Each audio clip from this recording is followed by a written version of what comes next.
Here's a thought. Why are gay pride parades held? When did people start this and what did it commemorate? Gay pride has been celebrated by the LGBTQ community for centuries, celebrating gay rights and commemorating those who have fought for their civil rights. But what really sparked this ongoing practice and protest? Well, it all began in the 20th century.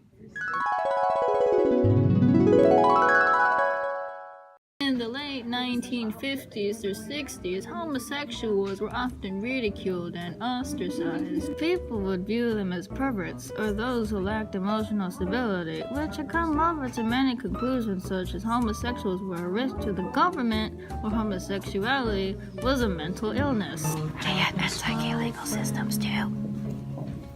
Of course, this caused many obstacles. But despite that, homosexuals and those alike in the community during the time had found areas of comfort and interest, such as gay bars or restaurants that catered to the minority at the time, like gays, transgenders, drag queens, lesbians, effeminate males, and homeless kids.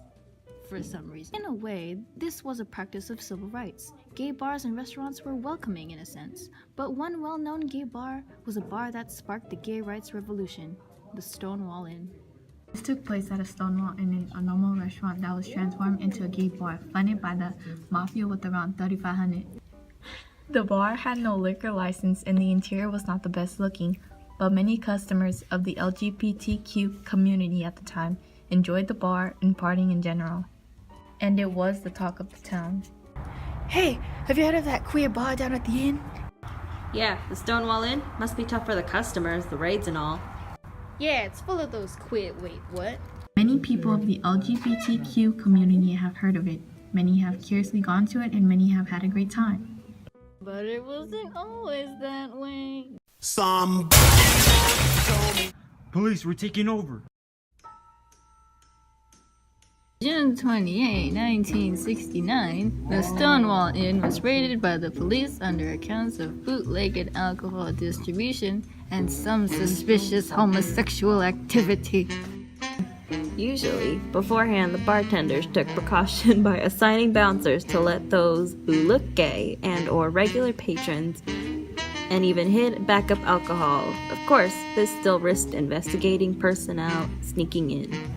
Even customers went through a precaution by giving a sign of when police came, switching the black lights of the bar to a white light that indicated to stop touching each other and stop dancing. But during this case, there wasn't any tip of them coming, and police had some suspicious activity going on.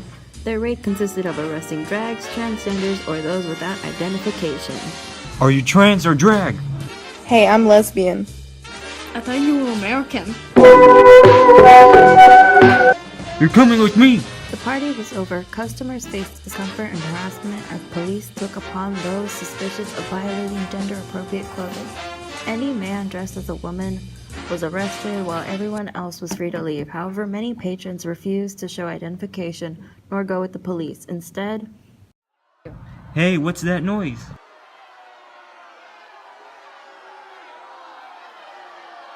The commotion outside of the inn was worse than the cops thought. Unattended victims in the bar and those who were free to go had instead performed and pleased the crowd by posing and saluting the police. They gained a lot of attention and encouragement, a crowd of neighboring residents and witnesses dispersing.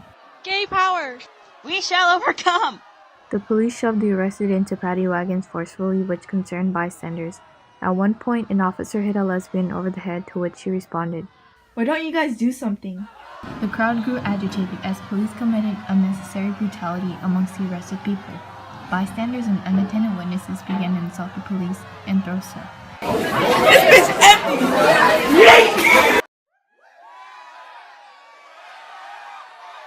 Violence sparked as the first brick was thrown. The riot was full in action. Victims and witnesses escalated from throwing pennies and bottles and garbage. The crowd, now a mob, had attempted to set the building on fire, and the police and a few victims were barricaded from the inside. in the end, the Stonewall riot delivered a lot of attention, it being the catalyst for further riots in some peaceful organizations, such as the Gay Liberation Front and the Gay Activist Alliance. Gay pride parades were also held on the same date the Stonewall riot occurred, commemorating the lady who threw the first brick at the Stonewall Inn and the widespread attention of yearning gay rights. Of course, the methods were completely unorthodox or even present a bad image. The future protesters and leaders learned from history's mistakes and continue to gain civil rights and preserve pride for the LGBTQ community. Members of the LGBTQ community In the late 1950s through 60s, homosexuals were in a normal restaurant that was transformed into a gay bar funded by the mafia with around 300. Usually, beforehand, the I bartender. didn't record. You're lesbian. Lesbian. Oh, I'm the lesbian. Into a paddy wagon, forcefully patty into a paddy wagon. The crowd grew agitated.